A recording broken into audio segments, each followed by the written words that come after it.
जेथून कौशल्यरूपी पूर्व दिशेतून विश्वाला सुख देणारा आणि दृष्टीरूपी कमळांचा कडाक्यांच्या थंडीप्रमाणे नाश करणारा श्री रामचंद्ररूपी सुंदर चंद्र उगवला. त्या सर्व राण्यांसह राजा दशरथांना पुण्य व सुंदर कल्याणाची मूर्ती मानून मी काया वाचा मनाने प्रणाम करतो. त्यांनी आपल्या पुत्राचा सेवक समजून माझ्यावर कृपा करावी. त्यांना निर्माण करून ब्रह्मदेवाने मोठेपणा मिळवला. ते श्रीरामांचे माता पिता असल्याने त्यांचा महिमा अगाध आहे. मी अयोध्येचा राजा दशरथ यांना वंदन करतो, ज्यांचे श्रीरामांच्या चरणी खरेखुरे प्रेम होते, इतके की दीनदयाळू श्रीरामांचा वियोग होताच त्यांनी आपले प्रिय शरीर तुच्छ कसपटाप्रमाणे फेकून दिले. कुटुंबासह राजा जनकांनाही मी प्रणाम करतो. त्यांच्या मनात श्रीरामांच्या चरणी गूढ प्रेम भरले होते, पण त्यांनी ते योग व भोग यामध्ये दडवून ठेवले होते. परंतु श्रीरामांना पाहताच ते उचंबळून आले. सर्वात प्रथम मी भरताच्या चरणी प्रणाम करतो, कारण त्याचे नियम व व्रते यांचे वर्णनही करता येणार नाही. शिवाय श्रीरामांच्या चरण कमलांमध्ये भ्रमराप्रमाणे लुप्त झालेले त्याचे मन त्याच्यापासून दूर जात नसे. नंतर मी लक्ष्मणाच्या चरण कमलांना वर्णन करतो, जे चरण कमले शीतल, सुंदर व भक्तांना सुखदाही आहेत. श्री रघुनाथांच्या कीर्तिरूपी विमल ध्वजामध्ये ज्यांची कीर्ती ही ध्वज उंच फडकवणाऱ्या दंडासारखी आहे. सहस्त्र शिरे असणारा जो शेष जगाचे कारण आहे व ज्याने पृथ्वीचे भय नाहीसे करण्यासाठी अवतार घेतला, तो गुणांची खान असलेला कृपा सिंधू सुमित्रानंदन लक्ष्मण माझ्यावर नेहमी प्रसन्न राहो. त्यानंतर मी शत्रुघ्नाच्या चरण कमलांना प्रणाम करतो. तो महान वीर, सुशील आणि भरताचा अनुयायी आहे.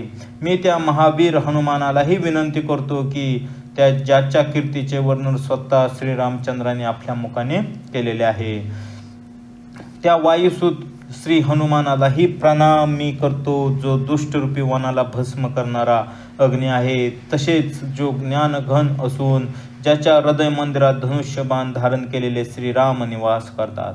वानरांचा राजा सुग्रीव, अस्वलांचा राजा जांबवान, राक्षसांचा राजा बिभीषण आणि अंगद इत्यादी जितका म्हणून वानरांचा समाज आहे, ज्यांनी अधम, पशु आणि राक्षस इत्यादी शरीरामध्ये जन्मूनही श्रीरामांना प्राप्त करून घेतले, त्या सर्वांच्या चरणांना मी वंदन करतो. पशु, पक्षी, देव, मनुष्य, असुर यांच्यासह जितके म्हणून श्रीरामांच्या चरणांचे उपासक व निष्काम सेवक आहेत, त्या सर्वांच्या चरण कमलांना मी वंदन करतो. शुकदेव, सनकादी, नारद मुनी इत्यादी जितके भक्त आणि परमज्ञानी श्रेष्ठ मुनी आहेत, त्या सर्वांना मी भूमीवर मस्तक ठेवून प्रणाम करतो.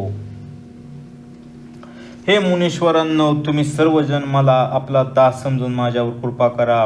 राजा जनकांची कन्या जगन्माता आणि करुणा निधान श्रीरामांची प्रियतमा असलेल्या जानकी मातेच्या दोन्ही चरण कमलांना मी आळवितो की ज्यांच्या कृपेमुळे निर्मळ बुद्धी मला मिळावी.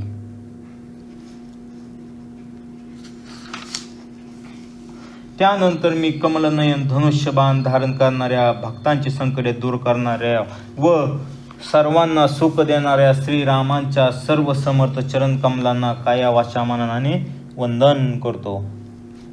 जसे वाणी व तिचा अर्थ, तसे जल व तरंग यांच्यासारखे सांगण्यापूर्वी ते भिन्न आहेत, परंतु वास्तविक एकरूप आहेत. तसेच जे दीनदयाळू आहेत, त्या श्री सीतारामांच्या चरणांना मी वंदन करतो. मी श्री रघुनाथांच्या राम नावाला वंदन करतो, जे अग्नी, सूर्य आणि चंद्र यांचे र, आ व म रूपाने बीज आहे. तसेच जे ब्रह्मदेव, विष्णू आणि शिवरूप आहे, जे वेदांचा प्राण आहे, जे उपमार रहित आहेत आणि निर्गुण असून गुणांचे भांडार आहेत. राम हे नाम महामंत्र आहे. स्वतः महेश्वर त्याचा जप करतात. ज्याचा उपदेश काशीमध्ये मुक्तीचे कारण होतो, त्याचा महिमा श्री गजाननही जाणतो. राम या नामाच्या प्रभावामुळे श्री गजाननाची सर्वात प्रथम पूजा होते. आदी कवी श्री वाल्मिकींना रामनामाचा प्रताप कळला, कारण ते नाम उलटे मारा जपूनही ते पवित्र झाले. एक राम नाम हे इतर सहस्त्र नामान एवढे आहे. असे शिवांचे वचन ऐकल्यावर पार्वतीही नेहमी आपल्या पतीबरोबर रामनामाचा जप करीत असे. रामनामाबद्दल पार्वतीच्या मनात इतके प्रेम आहे असे पाहून शंकरांना हर्ष झाला. त्यांनी स्त्रियांमध्ये भूषण असलेल्या पार्वतीला आपले भूषण, आपले अर्धे अंग बनवले. नामाचा प्रभाव शिवांना पुरता माहीत आहे, त्यामुळेच कालकूट विषाने त्यांना अमृताचे फल दिले. तुलसीदास म्हणतात की श्रीरामांची भक्ती हा वर्षा ऋतू आहे, उत्तम भक्त हे धान्य आहेत. आणि राम या नामातील 2 अक्षरे श्रावण भाद्रपद मास आहेत. श्रावण भाद्रपदातील पावसाने पीक उत्तम यावे, तसे राम नाम जपाने रामभक्ती करून भक्त भक्ती संपन्न होतात. ही 2 अक्षरे मधुर व मनोहर आहेत. ती वर्णमाल रूपी शरीराचे 2 नेत्र आहेत. ती अक्षरे भक्तांचे जीवन आहेत आणि स्मरण करण्यासाठी सर्वांना सुलभ व आनंदप्रद आहेत. तसेच ती इहलोकी लाभ देतात आणि परलोकी सांभाळ करतात. अर्थात ती भगवंताच्या दिव्य धामामध्ये दिव्य देहाने नित्य भगवत सेवेमध्ये ठेवतात. ही अक्षरे उच्चारण्यास, ऐकण्यास व स्मरण करण्यास फारच सुंदर आहेत. तुलसीदासांना तर ती राम लक्ष्मणासारखी प्रिय आहेत. त्यातील र व म यांचे वेगवेगळे वर्णन केल्याने परस्पर प्रेम दिसून येते. ही जीव व ब्रह्म यांच्यासारखी स्वभावताच नित्यबरोबर राहतात.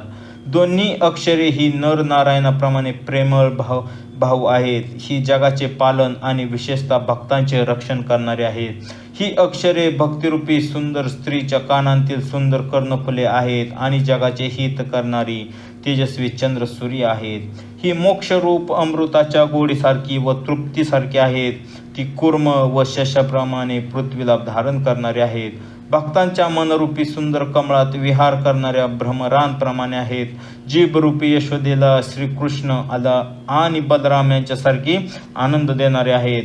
तुलसीदास म्हणतात की श्री रघुनाथांच्या नावातील 2 अक्षरे अत्यंत श्रेष्ठ आहेत. त्यातील एक र कार छत्र रूपाने रे रफार आणि दुसरा मकार ही मुकुटमणी अनुस्वार रूपाने सर्व अक्षरांच्या डोक्यावर राहतात.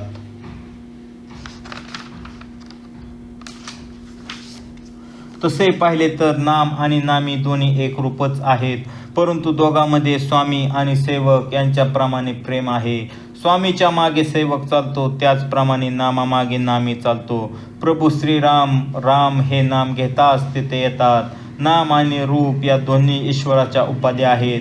ही दोन्ही अनिर्वचनीय आहेत, अनादी आहेत आणि शुद्ध भक्तीने युक्त बुद्धीनेच यांचे स्वरूप जाणता येते. यापैकी कोण मोठे व कोण लहान हे सांगणे हा अपराध आहे. यांच्या गुणांचे तारतम्य कमी जास्तपणा साधू पुरुष स्वतः जाणतात. रूप हे नामाच्या अधीन दिसून येते आणि नामाशिवाय रूपाचे ज्ञान होऊ शकत नाही. कोणतेही विशिष्ट रूप हे त्याचे नाम जाणल्याविना अगदी तळहातावर ठेवले तरी ओळखता येणे शक्य नाही. आणि रूप पाहिल्याशिवाय ही नामाचे स्मरण केल्यास विशेष प्रेमासह ते रूप हृदयात प्रकट होते. नाम व रूप यांच्यातील संबंध सांगता येण्याजोगा नाही. ते समजण्यास सुखदायक आहे, परंतु त्याचे वर्णन करता येत नाही. भगवंताच्या निर्गुण व सगुण रूपांच्या मध्ये नाम हे सुंदर साक्षीदार आहे आणि दोन्हींचे यथार्थ ज्ञान करविणारे चतुर दुभाषी आहे. तुलसीदास म्हणतात की जर तुम्हाला आत व बाहेर प्रकाश हवा असेल तर तुम्ही मुखरूपी दाराच्या जीभरूपी उंबरठ्यावर राम नामरूपी रत्नदीप ठेवा.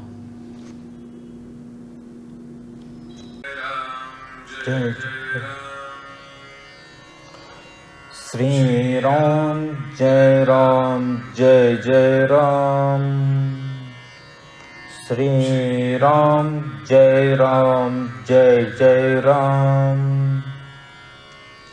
श्री राम जय जय राम. श्री राम जय जय राम. श्री राम जय जय राम. श्री राम जय जय राम. श्री राम जय जय राम. श्री राम जय जय राम.